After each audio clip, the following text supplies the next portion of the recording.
Hello friends, welcome again to my YouTube channel. आज की इस वीडियो में हम बात करेंगे मैनेजरियल इकोनॉमिक्स के 6 लेक्चर के बारे में। मैनेजरियल इकोनॉमिक्स के अब तक हम 5 लेक्चर्स ऑलरेडी अपलोड कर चुके हैं। अगर उनमें से कोई भी लेक्चर आपने मिस कर दिया है तो कोई टेंशन की बात नहीं है, क्योंकि सभी लेक्चर्स रिकॉर्डेड फॉर्म में अवेलेबल हैं। जब आपके पास टाइम हो और जब आपका मन हो, आप उसको देख सकते हैं। सभी लेक्चर्स का लिंक डिस्क्रिप्शन में गिवन है। मैनेजरियल इकोनॉमिक्स के आज के सेशन में हम बात करेंगे fundamental principles of managerial economics के बारे में।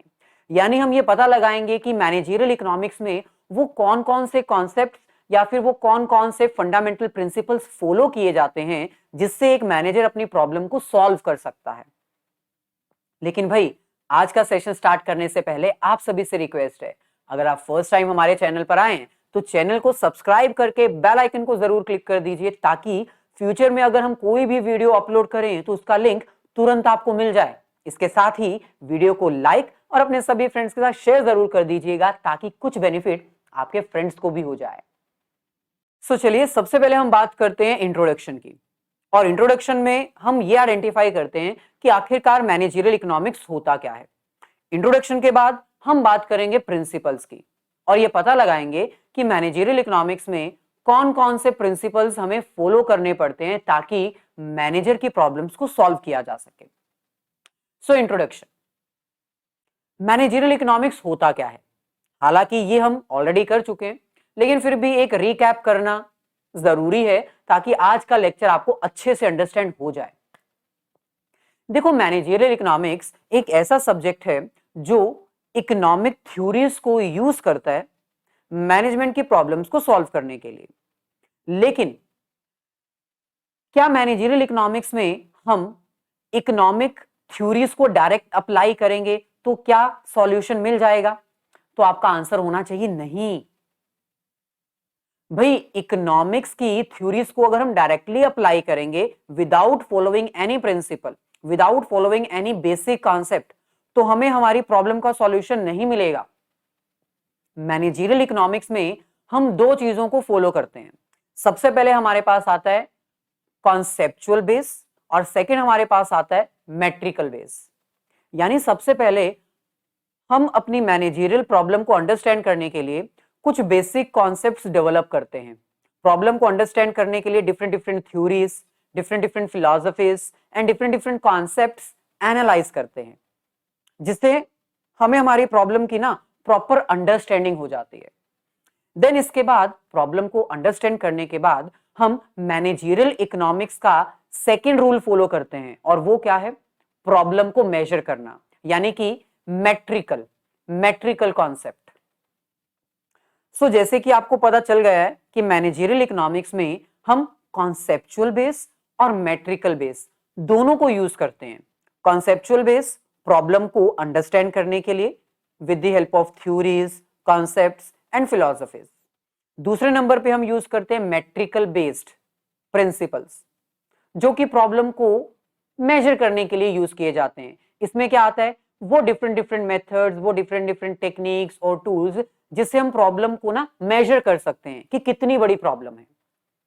क्योंकि मैनेजरियल इकोनॉमिक्स में कॉन्सेप्चुअल बेस भी चाहिए प्रॉब्लम को अंडरस्टैंड करने के लिए, और मैट्रिकल बेस भी चाहिए प्रॉब्लम को मेजर करने के लिए। इन दोनों के बिना हम प्रॉब्लम को सॉल्व ही नहीं कर सकते। तो इसका मतलब पहला रूल जो है मैनेजरियल इकोनॉमिक्स का, वो सबसे ज्यादा जरूरी है, और वो क्या है? Conceptual clarity. हमें यह पता लगाना पड़ेगा कि मैनेजरियल इकोनॉमिक्स में कौन कौन से फंडामेंटल प्रिंसिपल्स या फिर कह लीजिए कौन कौन से फंडामेंटल कॉन्सेप्ट्स फॉलो किए जाते हैं प्रॉब्लम को अंडरस्टैंड करने के लिए। क्योंकि भाई, अगर प्रॉब्लम अंडरस्टैंड ही नहीं होगी तो हम कौन से टूल्स, कौन से टेक्निक्स अप्लाई करेंगे हमें पता ही नहीं चलेगा। इसका मतलब मैनेजरियल इकोनॉमिक्स में हम जो भी डिफरेंट डिफरेंट टूल्स, जो भी डिफरेंट डिफरेंट टेक्निक्स यूज करते हैं मैनेजरियल प्रॉब्लम को सॉल्व करने के लिए, वो तभी पॉसिबल है जब हमारे पास डिफरेंट डिफरेंट कॉन्सेप्ट्स और डिफरेंट डिफरेंट प्रिंसिपल्स होंगे प्रॉब्लम को अंडरस्टैंड करने के लिए। पहले नंबर पे हमें कॉन्सेप्चुअल क्लैरिटी चाहिए। वो डिफरेंट डिफरेंट कॉन्सेप्ट्स, वो डिफरेंट डिफरेंट प्रिंसिपल्स हमें पता होने चाहिए, जिसकी हेल्प से हम प्रॉब्लम को अंडरस्टैंड कर सकते हैं। एक बार प्रॉब्लम अंडरस्टैंड हो गई, उसके बाद हम मेथड्स की हेल्प से प्रॉब्लम को मेजर करके उसको सॉल्व भी कर सकते हैं। यानी मैनेजरियल इकोनॉमिक्स में हमें कॉन्सेप्ट्स भी चाहिए और मेजरमेंट मेथड्स भी चाहिए।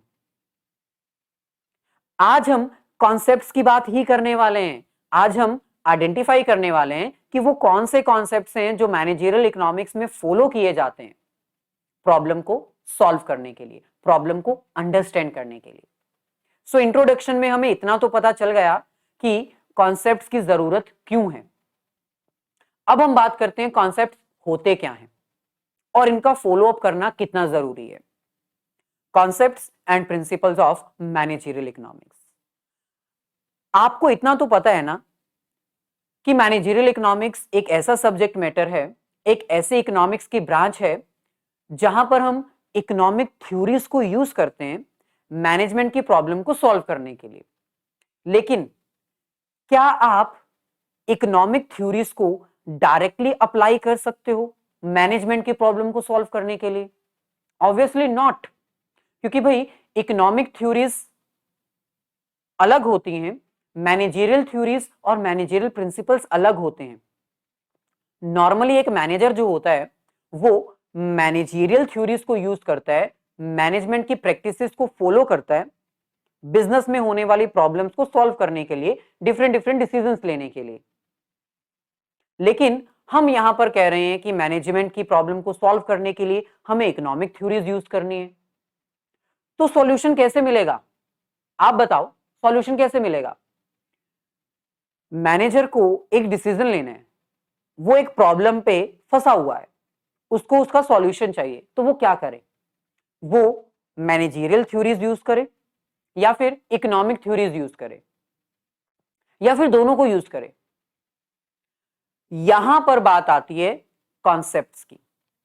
देखो, अगर हम कहें कि मैनेजमेंट में होने वाली प्रॉब्लम को सॉल्व करने के लिए मैनेजर मैनेजरियल थ्योरीज को यूज करता है, वेल एंड गुड है, क्योंकि भाई मैनेजमेंट में प्रॉब्लम्स जो भी आती हैं, प्राइस कितना रखना है प्रोडक्ट का, फ्यूचर में प्रोडक्ट की डिमांड होगी या नहीं होगी, क्या नया प्रोडक्ट लॉन्च किया जाए मार्केट में या ना किया जाए, इस प्रॉब्लम को सॉल्व करने के लिए नॉर्मली मैनेजरियल थ्योरीज हम यूज करते हैं।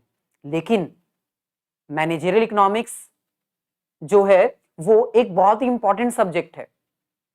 एक मैनेजर अगर सिर्फ और सिर्फ मैनेजरियल थ्योरीज को यूज करता है ना, तो उसको प्रॉपर सॉल्यूशन नहीं मिल पाता है, लॉजिकल सॉल्यूशन नहीं मिल पाता है। इसीलिए मैनेजरियल इकोनॉमिक्स जैसा सब्जेक्ट इंट्रोड्यूस किया गया। तो इसका मतलब मैनेजरियल थ्योरीज के साथ साथ हमें इकोनॉमिक थ्योरीज भी अप्लाई करनी चाहिए। लेकिन भाई इकोनॉमिक थ्योरीज और मैनेजरियल थ्योरीज के बीच में ना एक बहुत बड़ा गैप है। दोनों थ्योरीज अलग अलग हैं, दोनों थ्योरीज के बीच में ना बहुत बड़ी कॉन्ट्राडिक्शन है। इकोनॉमिक थ्योरीज कुछ और सॉल्यूशन प्रोवाइड करती है और मैनेजरियल थ्योरीज कुछ और सॉल्यूशन प्रोवाइड करती है। तो अब मैनेजर क्या करे? इकोनॉमिक थ्योरीज को फॉलो करे अपनी प्रॉब्लम को सॉल्व करने के लिए या फिर मैनेजरियल थ्योरीज को यूज करे प्रॉब्लम को सॉल्व करने के लिए? तो यहां पर इंट्रोड्यूस किया जाता है principle, principles of managerial economics. जैसे आपको याद होगा मैनेजमेंट के कुछ प्रिंसिपल्स होते हैं, division of work, unity of command, discipline. Same ऐसे ही मैनेजरियल इकोनॉमिक्स के भी कुछ ऐसे प्रिंसिपल्स डेवलप किए गए हैं जिसकी हेल्प से हम मैनेजमेंट में इकोनॉमिक थ्योरीज और मैनेजमेंट की थ्योरीज दोनों को यूज कर सकते हैं। दोनों के बीच में ये जो गैप है ना, हमें उसको कम करना पड़ेगा। देखो आपकी स्क्रीन पर भी लिखा हुआ है, actual problem solving in business has found that there exist a wide disparity between economic theories of a firm and managerial theories. जब भी किसी प्रॉब्लम को सॉल्व करना होता है ना, तो उसमें इकोनॉमिक थ्योरीज भी आ जाती हैं, मैनेजरियल थ्योरीज भी आ जाती हैं, लेकिन दोनों के बीच में बहुत गैप होता है। इस गैप को कवर करने के लिए हम कुछ ऐसे कॉन्सेप्ट्स आज आपको सिखाएंगे जो मैनेजरियल इकोनॉमिक्स में फॉलो किए जाते हैं, जिसकी हेल्प से आप मैनेजमेंट की प्रॉब्लम को दूर कर सकते हैं with the help of economic theories. So क्या रीजन है, क्या रीजन है कि मैनेजरियल इकोनॉमिक्स में ये प्रिंसिपल्स इंट्रोड्यूस किए गए हैं? इसका एक और एक सिंपल यही रीजन है, गैप को कम करना। इकोनॉमिक थ्योरीज अपना सॉल्यूशन देती हैं, मैनेजरियल थ्योरीज अपना सॉल्यूशन देती हैं, दोनों का सॉल्यूशन अलग अलग होता है। मैनेजर बेचारा कंफ्यूज हो जाता है कि हम कौन सा सॉल्यूशन यूज करें अपनी प्रॉब्लम को सॉल्व करने के लिए। सो हमारे पास इसका सॉल्यूशन है प्रिंसिपल्स।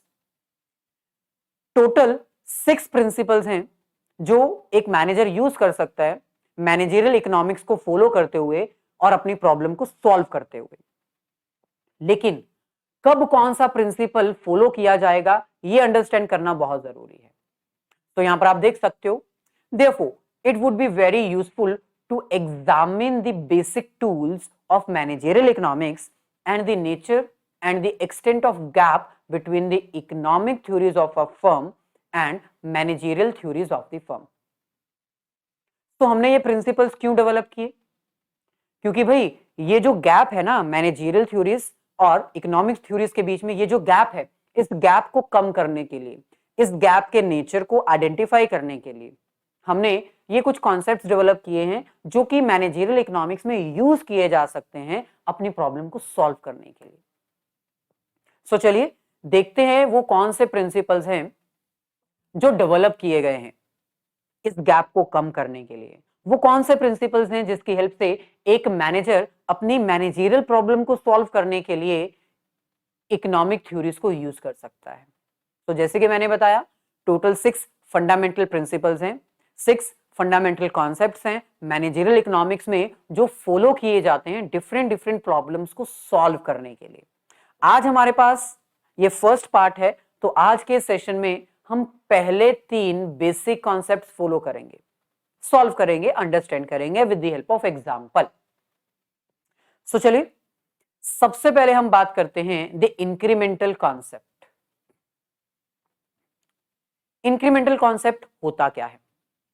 देखो, इंक्रीमेंटल कॉन्सेप्ट जो है ना, वो मैनेजरियल इकोनॉमिक्स का सबसे पहला, सबसे इंपॉर्टेंट और सबसे ज्यादा यूज किया जाने वाला बेसिक कॉन्सेप्ट है। ये एक ऐसा कॉन्सेप्ट है जो मैक्सिमम प्रॉब्लम्स को सॉल्व करने के लिए मैनेजमेंट में यूज होता है।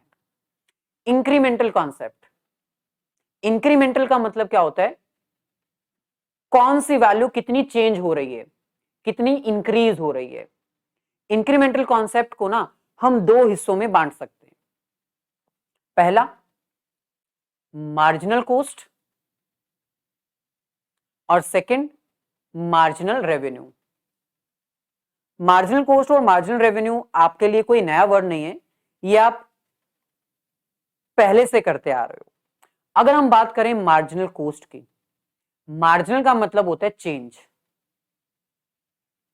सो मार्जिनल कॉस्ट का मतलब क्या हुआ? Change in cost. So marginal cost means change in cost due to production of additional unit. अगर आप अपने बिजनेस में एक और यूनिट प्रोड्यूस करना चाहते हो तो उसमें आपको कितनी कॉस्ट बियर करनी पड़ेगी, एडिशनल कॉस्ट कितनी आपको बियर करनी पड़ेगी, उसको हम कहते हैं मार्जिनल कॉस्ट। जैसे फॉर एग्जांपल मान लो आप अपने बिजनेस ऑर्गेनाइजेशन में 1000 यूनिट्स प्रोड्यूस कर रहे थे, मैन्युफैक्चर कर रहे थे, और इन 1000 यूनिट्स को मैन्युफैक्चर करने के लिए आपकी कॉस्ट आ रही थी 5000। अब आप एक और यूनिट प्रोड्यूस करना चाहते हो, एक और 1001 यूनिट्स आप प्रोड्यूस करना चाहते हो। एक और यूनिट प्रोड्यूस करने पर अब आपकी कॉस्ट हो जाती है 5050 रुपीज। तो बताओ आपकी मार्जिनल कॉस्ट कितनी आई? चेंज इन कॉस्ट, आपकी कॉस्ट कितनी बढ़ी? ₹50। इसी तरह मार्जिनल रेवेन्यू, अब मार्जिनल का मतलब क्या होता है? Again change. तो मार्जिनल रेवेन्यू का मतलब क्या हुआ? Change in revenue. यानी अगर आप मार्केट में अपना एक और यूनिट सेल करते हो तो उससे आपका रेवेन्यू कितना इंक्रीज होता है, कितना रेवेन्यू चेंज होता है। जैसे फॉर एग्जांपल मान लो आप मार्केट में 1000 यूनिट्स सेल कर रहे थे और 1000 यूनिट्स आप 10,000 रुपीज में सेल कर रहे हो। आप एक और यूनिट मार्केट में सेल करते हो और अब आपको मिलता है 10,100 रुपीज। तो बताओ आपका रेवेन्यू कितना बढ़ा? अगर आप एक और यूनिट मार्केट में बेच रहे हो तो आपका रेवेन्यू कितना इंक्रीज हुआ? मार्जिनल रेवेन्यू आपका आएगा ₹100।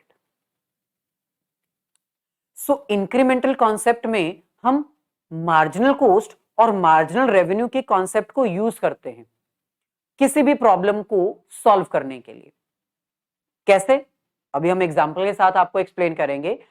मार्जिनल कॉस्ट को हम इंक्रीमेंटल कॉस्ट भी कहते हैं और मार्जिनल रेवेन्यू को हम इंक्रीमेंटल रेवेन्यू भी कहते हैं। यानी अगर आप एक और यूनिट प्रोड्यूस करते हो तो आपकी कितनी कॉस्ट इंक्रीज होती है, अगर आप एक और यूनिट मार्केट में सेल करते हो तो आप कितना रेवेन्यू जनरेट करते हो। सो ये जो अभी मैंने आपको एक्सप्लेन किए ना, ये दो मेजर कॉन्सेप्ट्स हैं जो डिफरेंट डिफरेंट प्रॉब्लम्स को एनालाइज करने के लिए हम यूज कर सकते हैं। कैसे? देखो सिंपल सी आपके सामने चार हमने हेडिंग्स दे रखी हैं। अगर ये चार हेडिंग्स आपकी सेटिस्फाइड होती हैं तो आप अपनी प्रॉब्लम को सॉल्व करने के लिए डिसीजन ले सकते हो। Number 1, it increases revenue more than cost. आप किसी प्रॉब्लम में फंस चुके हो, आपको डिसाइड करना है कि हम एक और यूनिट प्रोड्यूस करें या ना करें, मार्केट में एक और यूनिट सेल करें या ना करें। आपकी ये प्रॉब्लम है, क्योंकि भाई आप बिजनेस कर रहे हो तो बिजनेस में आपको ये प्रॉब्लम आ सकती है। आपको आइडेंटिफाई करना पड़ेगा कि भाई क्या हम एक और यूनिट मैन्युफैक्चर करके सेल करें या जितना बिजनेस चल रहा है, जितनी कैपेसिटी हमारे पास है, इतनी ही कैपेसिटी में हम अपना बिजनेस कंटिन्यू रखें और प्रोडक्शन नहीं करनी है। तो ये एक प्रॉब्लम है। अब इस प्रॉब्लम का सॉल्यूशन आप कैसे पता लगाओगे? सिंपल है। इस प्रॉब्लम को सॉल्व करने के लिए इंक्रीमेंटल कॉस्ट और इंक्रीमेंटल रेवेन्यू के कॉन्सेप्ट को आप यूज कर सकते हो। कैसे? सबसे पहले rule number 1, if it increases revenue more than cost, मतलब अगर एक और यूनिट मार्केट में सेल करने से आपकी कॉस्ट कम आती है और रेवेन्यू ज्यादा जनरेट होता है तो ये आपके लिए बढ़िया है। फिर आप मार्केट में प्रोडक्शन करो और प्रोडक्ट को बेचो। सो पहला सॉल्यूशन आपको मिल गया with the help of incremental cost and incremental revenue concept. Second हमारे पास है it decreases some cost to a great extent then it increases other. आपके लिए डिसीजन कब फ्रूटफुल होगा? नंबर 1 मैंने आपको बता दिया, आपको डिसीजन तब लेना चाहिए जब आपका रेवेन्यू ज्यादा हो और कॉस्ट कम हो। नंबर 2, आपको डिसीजन तब लेना चाहिए जब आपकी कॉस्ट डिक्रीज हो रही हो एज कंपेयर टू अदर्स। मतलब अगर आप किसी और यूनिट की प्रोडक्शन करते हो या फिर कोई और ऑल्टरनेटिव यूज करते हो प्रोडक्शन का, तो हो सकता है उसमें कॉस्ट ज्यादा आ रही हो, तो उसको छोड़ दो। एक ऐसा ऑल्टरनेटिव ढूंढो, एक ऐसा मेथड ढूंढो जिसमें आपकी कॉस्ट कम आ रही है। तो आपको डिसीजन तब लेना है जब आपकी कॉस्ट कम आ रही है। थर्ड रूल, आपको डिसीजन कब लेना है? जब आपका रेवेन्यू ज्यादा इंक्रीज हो रहा है एज कंपेयर टू अदर्स। मान लो आपके पास 4 ऑल्टरनेटिव्स हैं, 4 में से एक ऑल्टरनेटिव ऐसा है जो आपको रेवेन्यू इंक्रीज करके दे रहा है, बाकी के जो हैं वो इतना ज्यादा आपको रेवेन्यू जनरेट करके नहीं दे रहे, तो आपका डिसीजन क्या होगा? First alternative. इसी तरह फोर्थ रूल क्या कहता है? It reduces cost more than revenue. आपको प्रोडक्शन ज्यादा करके मार्केट में प्रोडक्ट सेल तब करना चाहिए जब आपकी कॉस्ट कम आ रही हो एज कंपेयर टू रेवेन्यू। मान लो आपका रेवेन्यू भी कम हो रहा है, कॉस्ट भी कम हो रही है, लेकिन कॉस्ट आपकी बहुत ज्यादा कम हो चुकी है, इतनी ज्यादा कम हो चुकी है आपकी मैन्युफैक्चरिंग कॉस्ट कि आप मार्केट में प्रोडक्ट इजीली सेल कर सकते हो। So our decision is clearly a profitable when these 4 conditions are satisfied. इन चारों में से अगर कोई भी कंडीशन सेटिस्फाइड होती है तो आप डिसीजन ले सकते हो। इसका मतलब मैनेजमेंट की प्रॉब्लम को सॉल्व करने के लिए हमने ये कॉन्सेप्ट अप्लाई किया ना, यानी ये कॉन्सेप्ट यूजफुल है।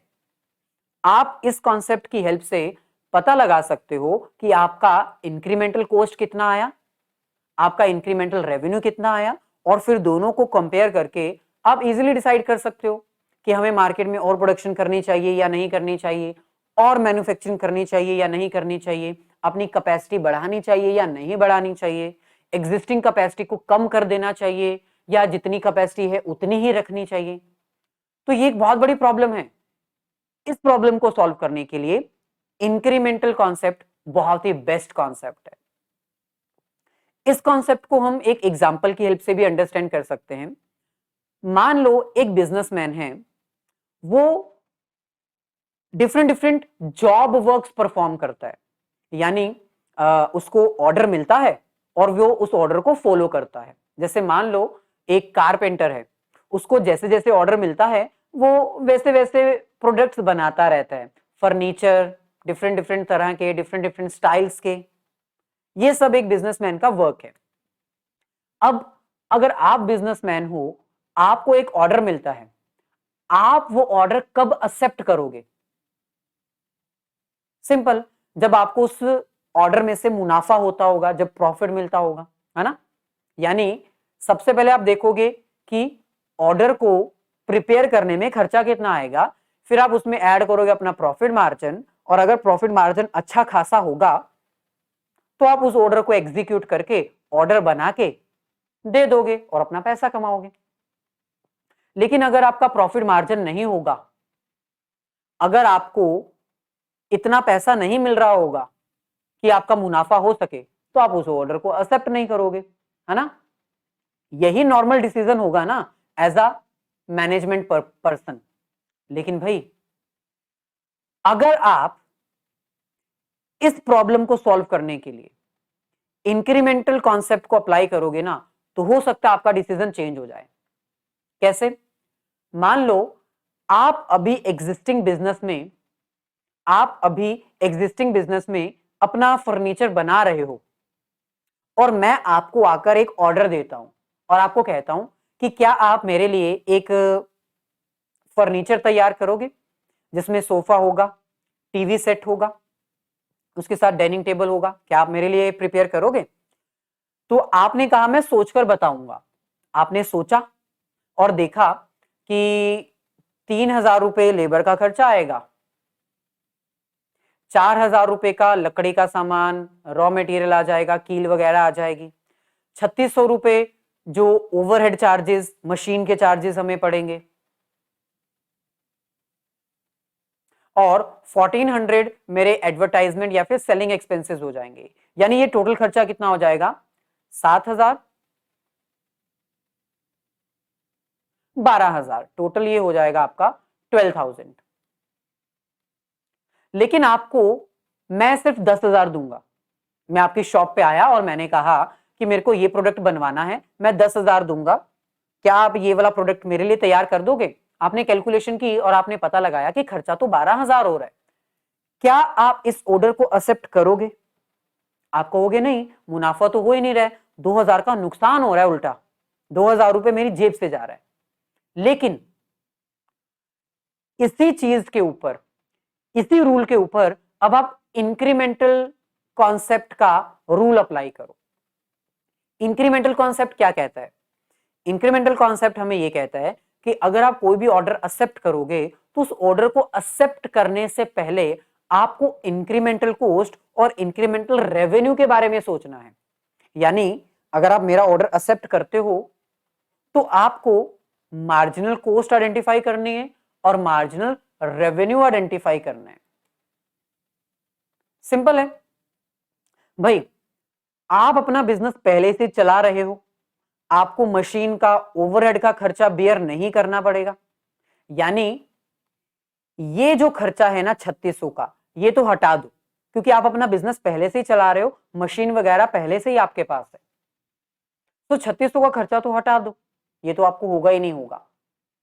इसके बाद आपके पास लेबर ऑलरेडी है, उसी लेबर को आप यूज कर सकते हो।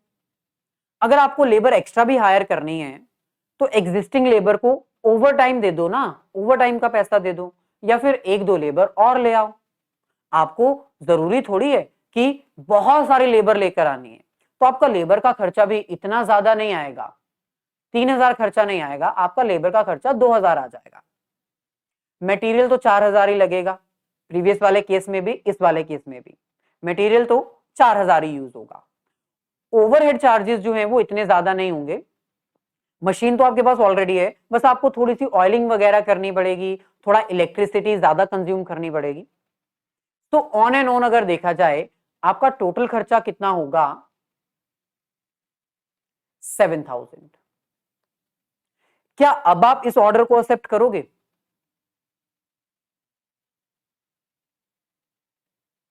ऑब्वियसली यस, क्योंकि भाई आपको 10,000 मिल रहा है और आपका खर्चा आ रहा है 7,000, यानी 3,000 आपका मार्जिनल रेवेन्यू है। आपकी एडिशनल कॉस्ट कितनी है? 7,000।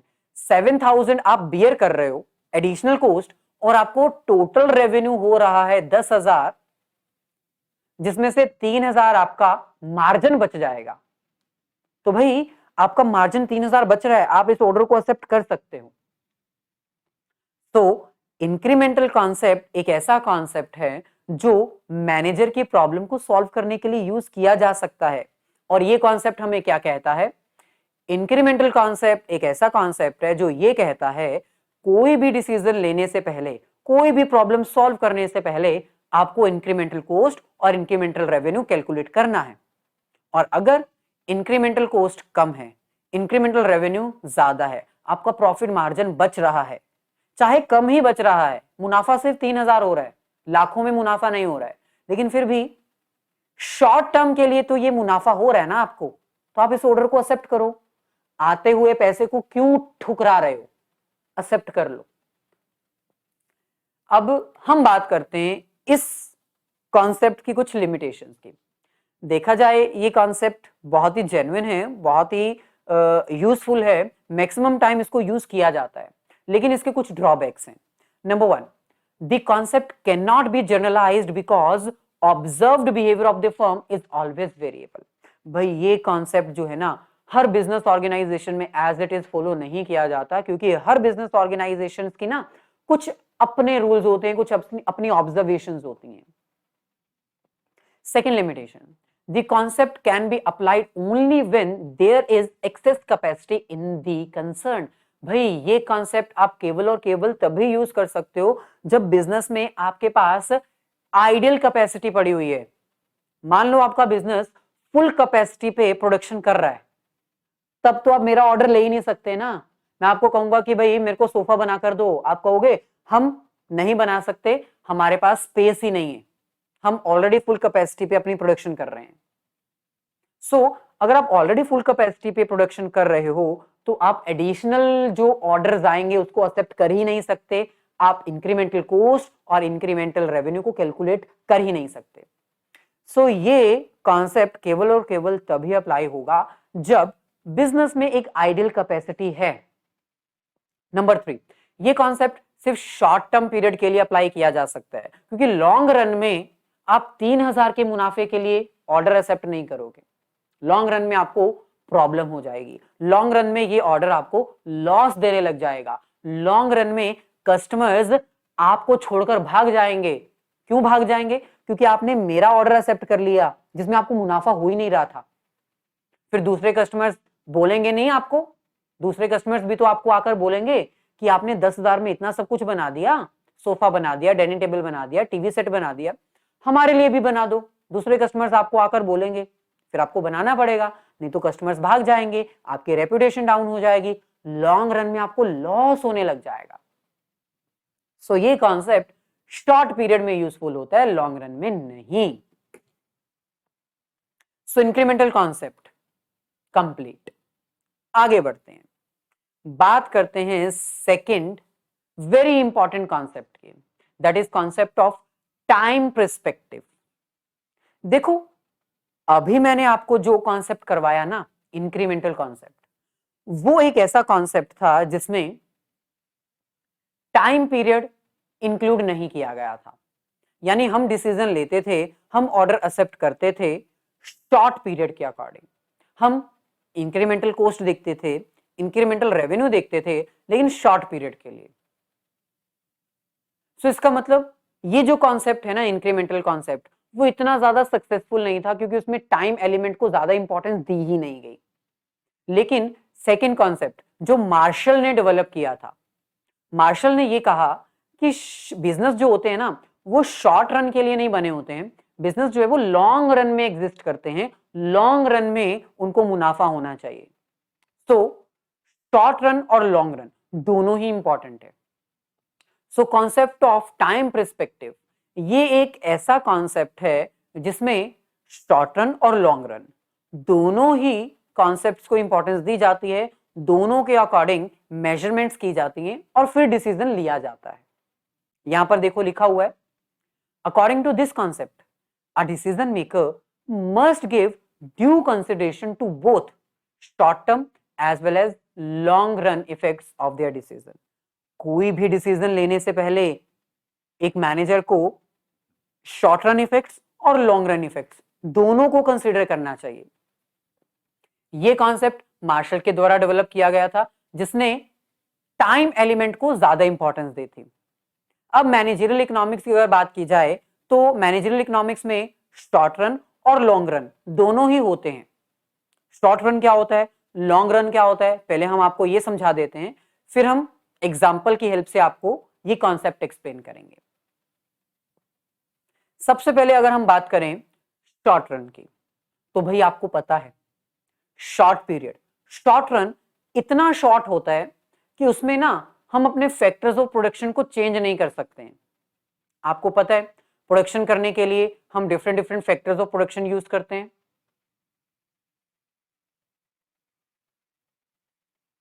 फैक्टर्स ऑफ प्रोडक्शन में हमारे पास लैंड, लेबर, कैपिटल, एंटरप्रेन्योर ये सब आते हैं।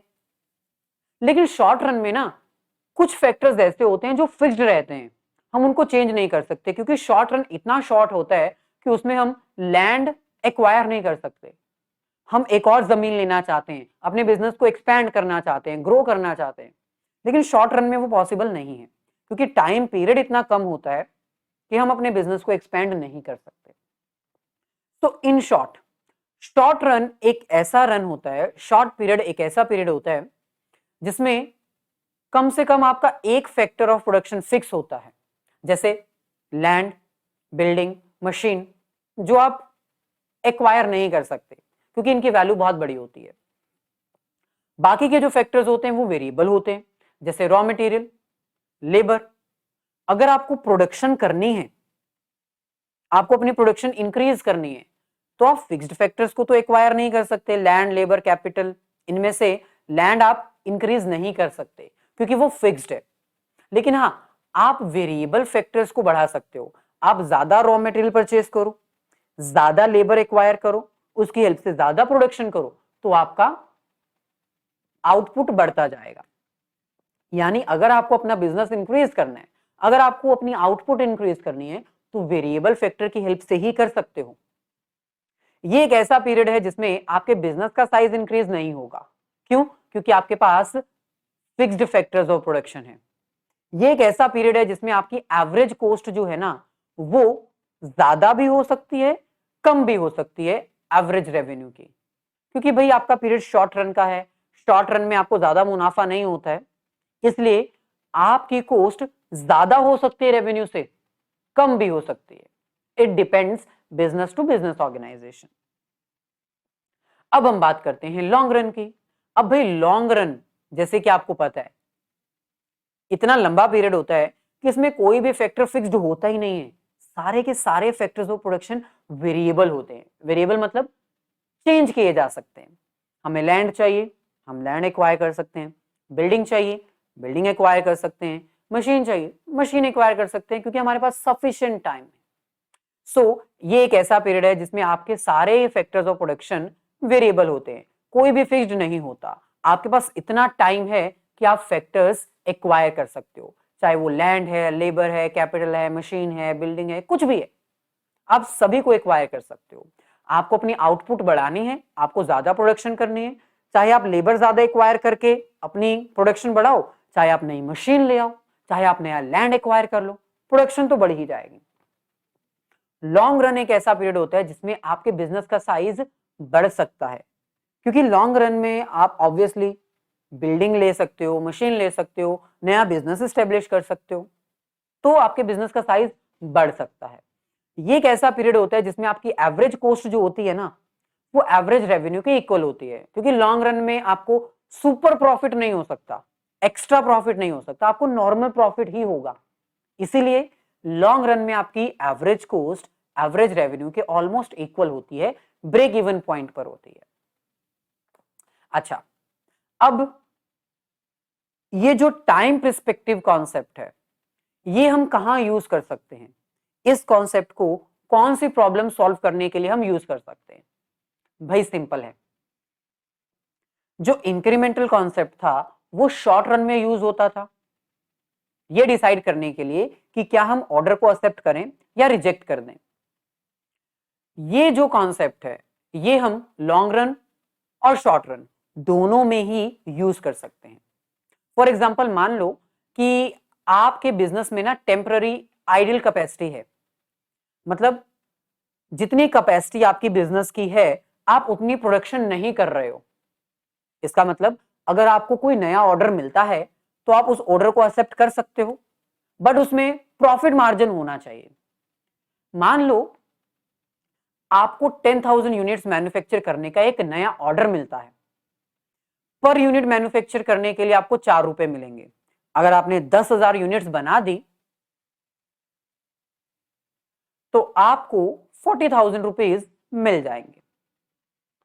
तो आपने देखा कि हमारी कॉस्ट कितनी आएगी, इंक्रीमेंटल कॉस्ट कितनी है, और फिर आपने उसको कंपेयर किया इंक्रीमेंटल रेवेन्यू के साथ। आपकी कॉस्ट आई 3 रुपीज पर यूनिट, यानी अगर आप 10,000 यूनिट्स बनाते हो तो आपका 3 रुपए पर यूनिट बनाने का खर्चा आएगा, 30,000 आपकी कॉस्ट हो जाएगी। जबकि 10,000 यूनिट्स अगर आप मैन्युफैक्चर करते हो 4 रुपए के हिसाब से, अगर वो मार्केट में बिकता है तो आपका रेवेन्यू होगा 40,000, यानी आपको सीधा सीधा 10,000 रुपए बच रहा है। तो क्या आप इसको एक्सेप्ट कर सकते हो? 10,000 रुपीज आपका रेवेन्यू है। भाई शॉर्ट रन में तो आप इसको एक्सेप्ट कर सकते हो, लेकिन लॉन्ग रन में आप इसको एक्सेप्ट नहीं कर सकते। मतलब अगर मैं आपको हर बार ऑर्डर देता जाऊं और कहता जाऊं कि भाई 4 रुपए के हिसाब से मेरे को प्रोडक्शन करके देते जाओ, तो आपका आंसर होना चाहिए नहीं, क्योंकि फ्यूचर में आपको लॉस हो जाएगा। कैसे? सिंपल है, it may not be able to take a business with higher contribution in the long run. क्योंकि भाई अगर मैं हर बार आपको 4 रुपए के हिसाब से पैसा दूंगा पर यूनिट, तो लॉन्ग रन में आपको नुकसान होगा, क्योंकि फ्यूचर में आपकी कॉस्ट बढ़ सकती है, फ्यूचर में आपको कंपटीशन मिल सकता है। सेकंड, द अदर कस्टमर्स में also demand a similar low price. बाकी कस्टमर्स भी मेरे को आके कहेंगे ना, बाकी कस्टमर्स भी आपको आके कहेंगे कि हमें भी सेम प्राइस पे प्रोडक्ट दो 4 रुपए के हिसाब से। अगेन आपको लॉन्ग रन में लॉस हो जाएगा। The image of the firm may be spoiled in the business community. हो सकता है कि बिजनेस कम्युनिटी में आपकी इमेज स्पॉइल्ड हो जाए, आपका गुडविल खत्म हो जाए, कस्टमर्स आपसे नाराज हो जाए। Fourth, the long run effects of the pricing below full cost may be more than offset any other run again. मतलब हो सकता है कि शॉर्ट रन में तो आपको मुनाफा हो रहा है, लेकिन लॉन्ग रन में आपको लॉस होना स्टार्ट हो जाए। और यह भी हो सकता है कि लॉन्ग रन में आपके जो फिक्स्ड एक्सपेंसेस है वो बढ़ने लगे, खर्चा इतना ज्यादा बढ़ जाए कि आपको नुकसान बहुत ज्यादा होने लग जाए। तो शॉर्ट रन में तो आपका ये डिसीजन सही रहेगा, 10,000 का मुनाफा, लेकिन लॉन्ग रन में ये आपको बिल्कुल भी नहीं बेनिफिट देगा। तो ये जो टाइम पर्सपेक्टिव कॉन्सेप्ट है ये आपको हेल्प करेगा लॉन्ग रन और शॉर्ट रन में डिफरेंशिएट करने के लिए, जिसकी हेल्प से आप इजीली डिसीजन ले सकते हो। सो अगर हम कंक्लूड करें टाइम पर्सपेक्टिव कॉन्सेप्ट को, तो मैनेजरियल इकोनॉमिक्स में यूज करने वाला ये सेकंड कॉन्सेप्ट है, जो हमें ये कहता है कि बिजनेस में डिसीजन लेने के लिए हमें लॉन्ग रन और शॉर्ट रन दोनों प्रोस्पेक्टिव्स को ध्यान में रखना चाहिए और फिर डिसीजन लेना चाहिए। अब ये जो 10,000 का मुनाफा हो रहा है, क्या हमें ये लेना चाहिए? नहीं लेना चाहिए, क्योंकि भाई शॉर्ट रन में तो मुनाफा दे रहा है लेकिन लॉन्ग रन में लॉस देगा, इसलिए इसको एक्सेप्ट ही मत करो। आगे बढ़ते हैं और बात करते हैं थर्ड कॉन्सेप्ट की, ये थर्ड कॉन्सेप्ट भाई बहुत ही आसान है, क्योंकि ये आप 11th स्टैंडर्ड से करते आ रहे हो। अपॉर्चुनिटी कॉस्ट कॉन्सेप्ट, भाई ये सबसे ज्यादा यूज होने वाला सेकंड बेस्ट जो कॉन्सेप्ट है ना वो ये है। पहला कौन सा है, अभी जो मैंने आपको करवाया इंक्रीमेंटल कॉन्सेप्ट, वो सबसे ज्यादा यूज होता है इंक्रीमेंटल कॉस्ट और इंक्रीमेंटल रेवेन्यू को अंडरस्टैंड करने के लिए। लेकिन अपॉर्चुनिटी कॉस्ट भी बहुत बड़ा कॉन्सेप्ट है जो मैनेजरियल प्रॉब्लम्स को दूर करने के लिए मैनेजरियल इकोनॉमिक्स में यूज किया जाता है। आपको पता है अपॉर्चुनिटी कॉस्ट क्या होता है? अपॉर्चुनिटी कॉस्ट का मतलब होता है selecting second best alternative, sorry, selecting first best alternative to sacrifice second. अब होता क्या है, जब भी आपको कोई प्रॉब्लम फेस होती है तो उसका मेन रीजन क्या होता है? मेन रीजन होता है ऑल्टरनेटिव्स। यानी मैनेजर के पास ना बहुत सारे ऑल्टरनेटिव्स होते हैं। अगर मान लो मैनेजर ने मार्केट में अपने प्रोडक्ट की एडवर्टाइजमेंट करनी है, तो एडवर्टाइजमेंट करने के लिए बहुत सारे ऑल्टरनेटिव्स हैं। जैसे टीवी एडवर्टाइजमेंट हो सकती है, न्यूज़पेपर पे एडवर्टाइजमेंट हो सकती है, डिस्काउंट ऑफर्स हो सकते हैं, by one get one free. यानी एक मैनेजर के पास ना बहुत सारे ऑल्टरनेटिव्स होते हैं किसी भी काम को करने के लिए। अब भाई ये तो बहुत बड़ी प्रॉब्लम है, इन सभी ऑल्टरनेटिव्स में से कौन सा ऑल्टरनेटिव सिलेक्ट किया जाए? Obviously the best alternative. So the best alternative select करने के लिए हम कौन सा कॉन्सेप्ट यूज करते हैं? Opportunity cost concept. Opportunity cost concept एक ऐसा कॉन्सेप्ट है जो डिफरेंट डिफरेंट ऑल्टरनेटिव्स के नेगेटिव पॉइंट्स और पॉजिटिव पॉइंट्स को इवैल्यूएट करता है। इवैल्यूएट करने के बाद बेस्ट ऑल्टरनेटिव को सिलेक्ट करता है और बताता है कि कौन सा ऑल्टरनेटिव बेस्ट है, कौन सा सेकंड बेस्ट है, कौन सा थर्ड बेस्ट है, कौन सा फोर्थ बेस्ट है। यानी रैंकिंग दे देता है। अपॉर्चुनिटी कॉस्ट एक ऐसा कॉन्सेप्ट है जो डिफरेंट डिफरेंट ऑल्टरनेटिव्स को ना एक रैंक दे देता है और फिर उसके अकॉर्डिंग एक मैनेजर के लिए बेस्ट ऑल्टरनेटिव सिलेक्ट करना बहुत आसान हो जाता है।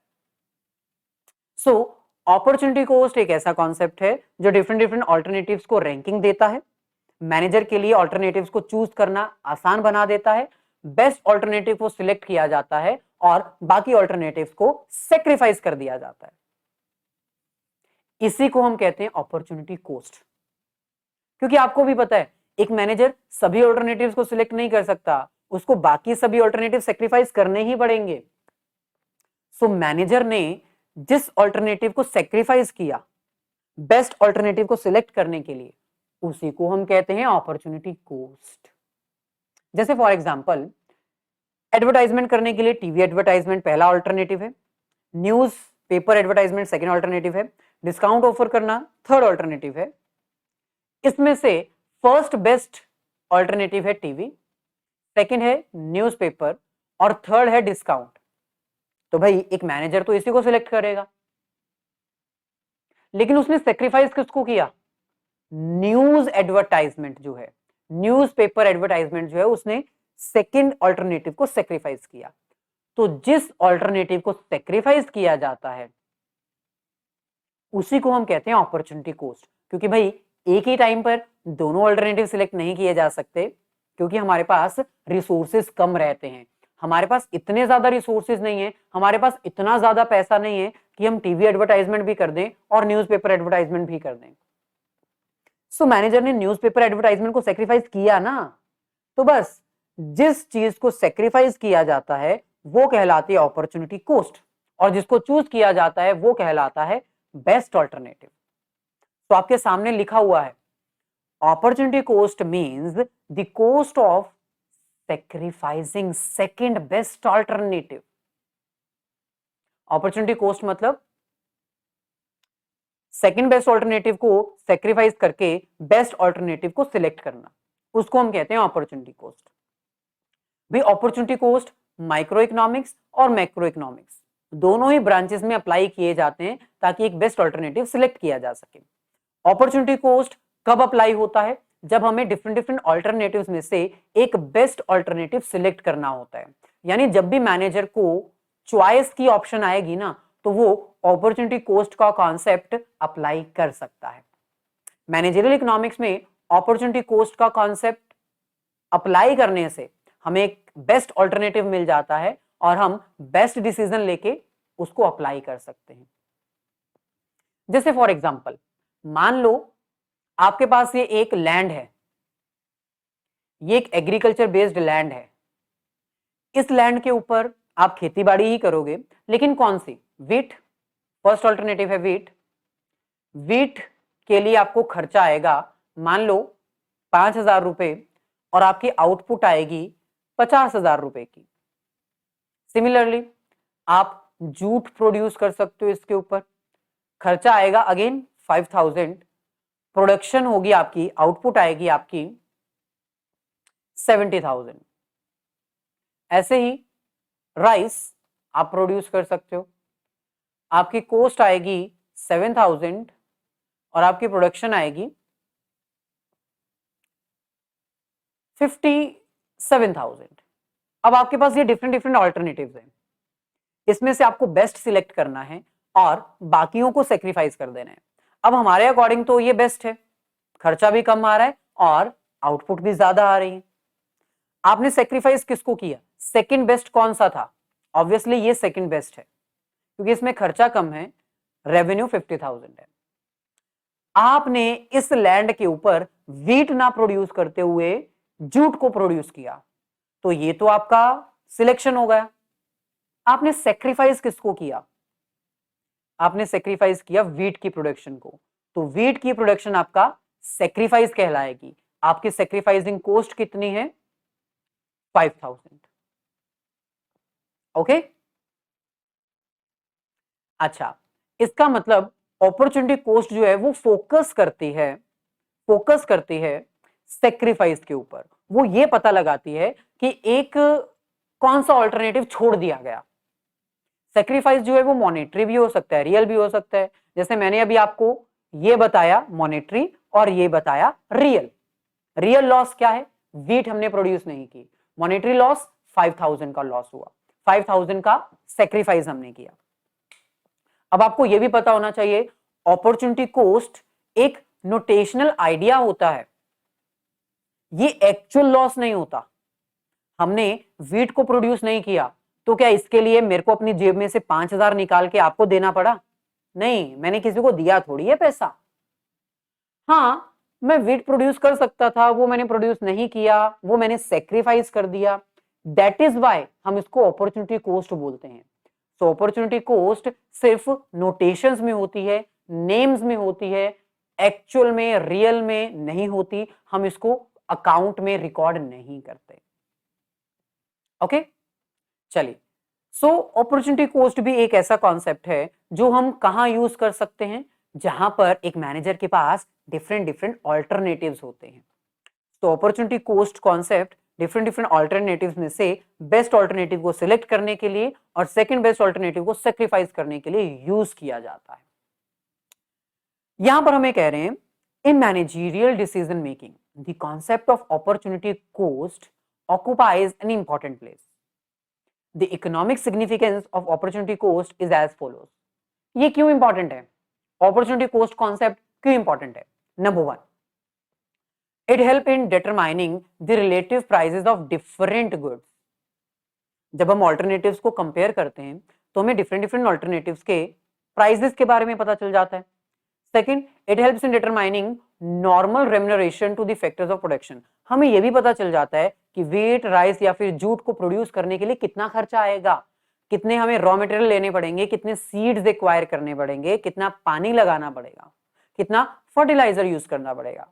कॉस्ट का भी पता चल जाता है और हमें यह भी पता चल जाता है कि हम कितने फैक्टर्स एलोकेट करेंगे, कितने रिसोर्सेस कहां यूज करेंगे।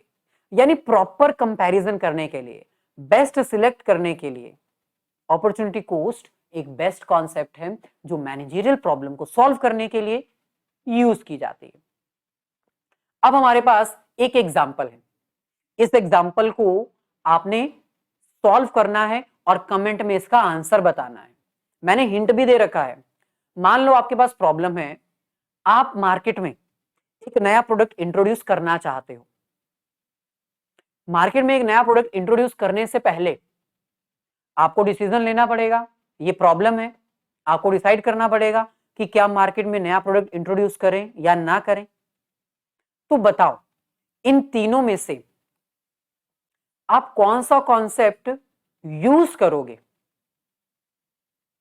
अपनी इस प्रॉब्लम को सॉल्व करने के लिए? हिंट मैंने ब्रैकेट में दे रखा है।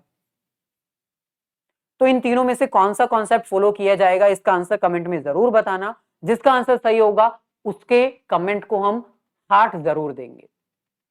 तो मिलते हैं फिर नेक्स्ट सेशन में। आई होप ये सारे कॉन्सेप्ट्स आपको क्लियर हो चुके हैं। वीडियो अगर अच्छी लगी है तो इसको लाइक और शेयर जरूर कर दीजिएगा। रिमेनिंग के 3 कॉन्सेप्ट हम नेक्स्ट सेशन में डिस्कस करेंगे। मिलते हैं फिर नेक्स्ट सेशन में। All the very best, have a nice day and great day.